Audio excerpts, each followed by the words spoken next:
how do I make that investment work harder for me by leveraging some of the newer channels. And so that's why we work with folks like a Social Chorus to help us kind of drive our engagement with advocates, which we know drive greater impact on overall messaging and effectiveness. Okay, I want to go back to, before we get to advocacy, let's talk a little bit more about when you said you ran digital and TV at the same time. Yep.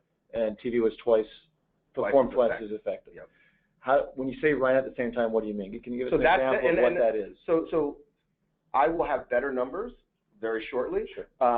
Because that is not even deliberate. I mean, sorry, that's not actually focused. That's really just matching luggage. So that's banner ads running at the same time as television. So that's not deliberate engagement in social channels at the same time as your investment is running on television. And so what's beautiful is that we continue to see the growth of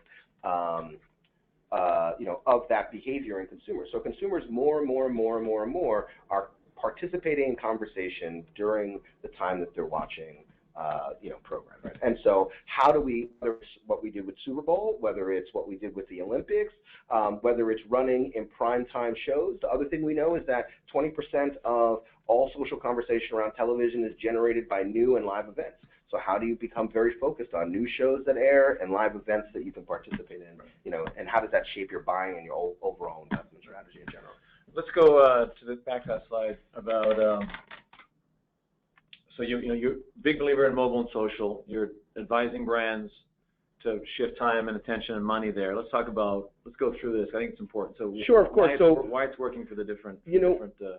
One of the things we tried to focus on was really, okay, where is the mobile landscape right now? And first we looked at the investment. So the overall right now is, about 25% of media is consumed on a mobile device, but less than 1% of all money is being invested.